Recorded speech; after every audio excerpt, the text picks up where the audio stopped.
Hi there, and welcome to A&P with Dr. O. In today's video, we are going to look at the anatomy of the skin. Here we have a model of skin anatomy, and we're looking at the skin as if we were seeing it underneath the microscope. So this is our skin magnified. We're going to go ahead and talk about the layers of the skin's accessory structures, and we'll also note some of the differences between thin skin and thick skin. Let's go ahead and talk about the layers of the skin first. The skin can be broken down into two main layers. The superficial layer is the epidermis, and then deep to that, we have the dermis. We also have another supporting structure known as the hypodermis. We can see the hypodermis here. If we note all this adipose tissue, that's our indicator that we're looking at the hypodermis. It's also deep to the dermis. Again, here's the dermis. Deep to that, we're going to have this hypodermis. Please note the hypodermis is not a layer of the skin, but we talk about it when we discuss the skin because it's going to support the skin. Again, our two main layers of the skin are the epidermis, the dermis, and then not part of the skin but supporting the skin is the hypodermis. The epidermis can be further broken down into strata. On this model, we can see the strata of thick skin. This side of the model is going to be thick skin. And then this side of the model is going to represent thin skin. Let's look at the strata of thick skin first.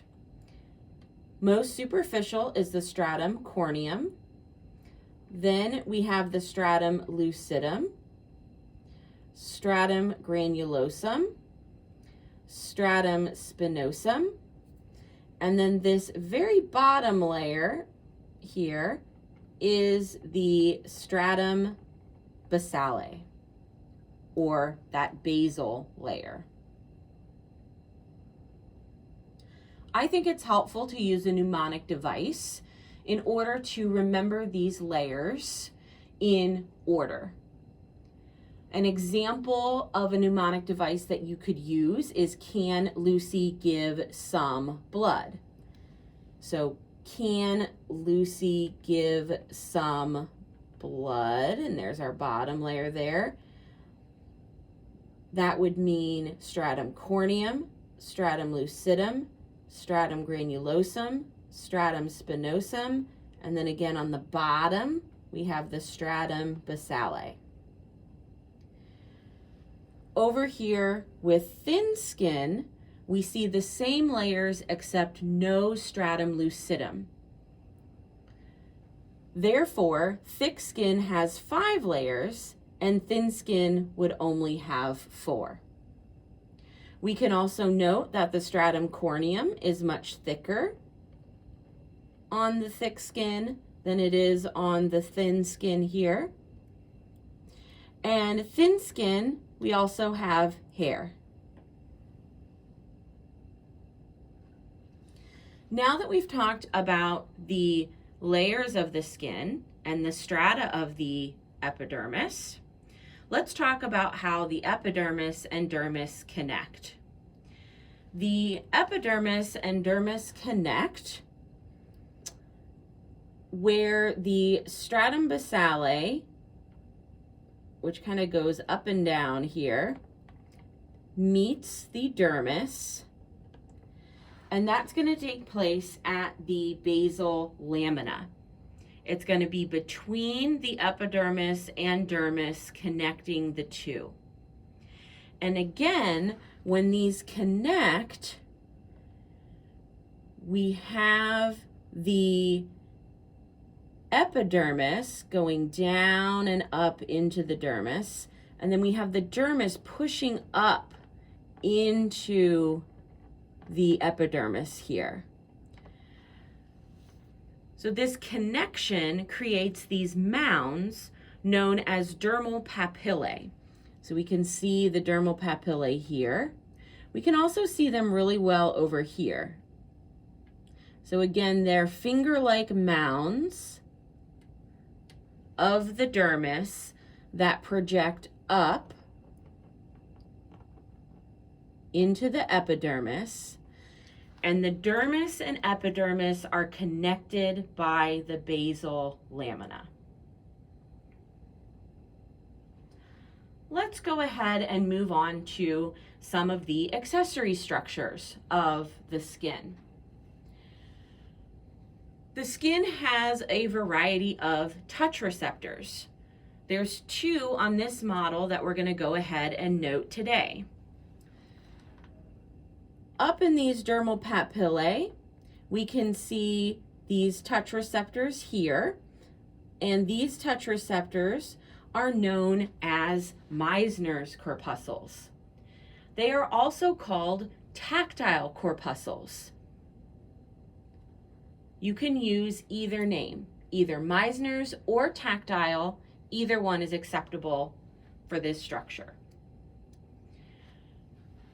Deeper, we can see another tactile receptor, and this one is known as the Pacinian corpuscle. Another name for it is the lamellar corpuscle, or sometimes it's called the lamellated corpuscle. Again, there's different names that we can use for this touch receptor. Any of those terms or names are acceptable when naming this receptor here.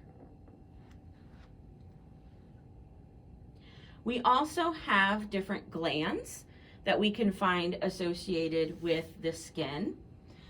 So we can see here sweat glands.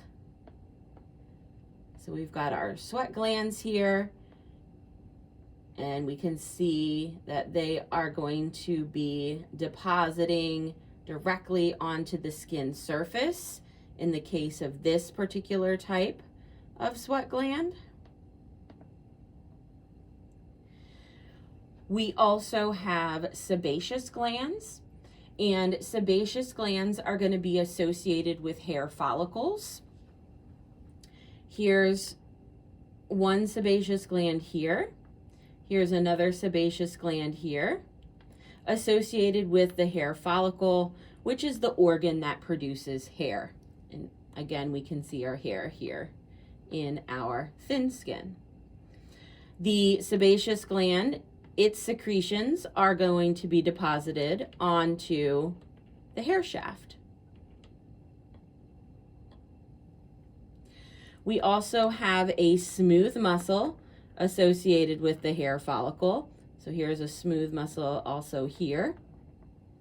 And that smooth muscle is known as the erector pili muscle. This is the muscle that when it contracts causes goosebumps. And the last thing to note are the various blood vessels that we can see. So all these different blood vessels, or this collection of blood vessels that we can see here in the skin, those blood vessels are collectively called the cutaneous plexus. So there you have it, the different layers of the skin, the different accessory structures of the skin, and some of the differences that we can see between thin skin and thick skin.